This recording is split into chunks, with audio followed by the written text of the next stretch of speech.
welcome to the week 6, October the 12th stand-up for Gray Area.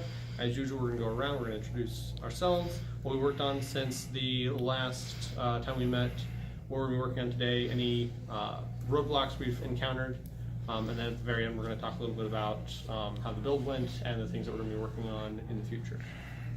I'm Kylie, I am the art lead, and as of this last week, I've been working on optimizing, unwrapping, and texturing our fence models for the ranch so we can go ahead and, I think Kalana got those implemented. And then I also was working on creating a Jeep, and I got pretty far in that until I had a fun little Maya corruption problem. And so I'm back to a low poly Jeep. So that's kind of what I'll be working on next week. But other than that, no roadblocks. Hi, I'm Michaela Farrell. I'm the storyboard artist. This week I was shading all the panels, and I plan to finish that today. And there's no roadblocks that are impeding me from doing such. Alright, Devin Garrett, programmer. This last week I was getting the telekinesis mechanic and the waypoint set up. That all went fine. This week I'm going to be troubleshooting some issues that we were running into for adding the script for telekinesis and mind reading onto other objects than what they are currently attached to. So I'm just going to be doing that this week, and then just any other potential improvements that are necessary. Nothing's really standing in my way right now. Hi, my name is Kalana. I am one of the level designers. What I worked on last week was finding audio for the NPCs for the ranch. So I found audio for the dog. When it sees the alien, it'll be growling, barking, or just a dog just sniffing the ground maybe. And the horse, and I think that's about it. And what I'll be working on next will be anything for the ranch site, and nothing in my way. I'm Garrett, motion capture this week.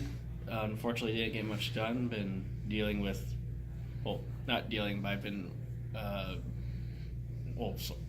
I've been dealing with other things right now.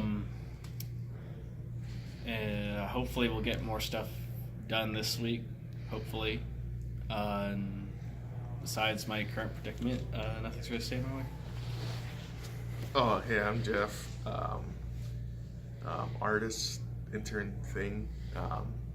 This past week I've been working on debris, getting all the materials all matched up, making sure that the debris from the ship looks like it came from the ship, not from some other ship.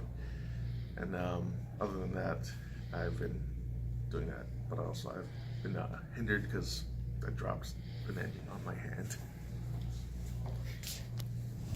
My name is Travis, level design.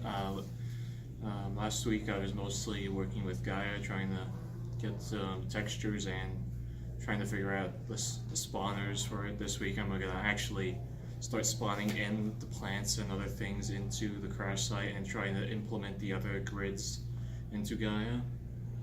Nothing is really staying in my way. I'm Dom Shepson, the team lead. I'll quickly talk about folks that aren't here and what they're working on. Jessica's working on particle effects. She finished up a particle effect for the mind reading effect. So now we have a little white sphere that has a tail on it that is based on the force that you put on it. So we're able to draw that in a spline from the head of the NPC to the head of the Gray, so that when it's matched up with our animation for reading minds, we'll have kind of an extra point of feedback. She also worked on a couple of more generic feedback particle effects that would go around the head of the NPC. When you're using those effects, that would get another point of feedback for the player when they use the effects. And she's just finished up a emitter for sparks for the crash site. So when we have the updated debris in, we'll be able to, at points where there will be wires that will be sparking electricity and things like that, we'll have particle effects for that as well. I think that's, Raina. Oh yeah, Raina's continuing work on her character models. And so this week we lost Tim, so we're down a programmer. I've been talking with Derek and Lynn, and there might be an online programmer that'll be able to join us. We'll also be having a conversation today about how we're going to do some rebalancing in the production studio to see if we can get everybody the resources that they need. And yeah, as far as the build today was concerned, we had our first good step into having gameplay to show off. Now we've got our basic stealth, our basic telekinesis, and our basic mind reading. Now we can kind of go full bore into the influence system, which is going to be a lot of complex work, and also going to be a lot of updates to how our AI is working. And so hopefully we'll be able to balance out and get the programming resources that we need to be able to do that. Charles and Chase are going to see how much work they can take on outside of the production studio, balancing that with their day jobs, so that way we'll be able to get some additional programming resources. But yeah, that's really the major thing that's standing in the way of the entire production is just kind of the fact that we're very light on programming resources, and Devin can't do it, doesn't have the man hours to do it all himself. I mean, you can just take on about 20 more hours, I right? was gonna say just goodbye to any sort of life outside of it. Oh, you don't need life, only programming. And yeah, that's pretty much it for this stand-up.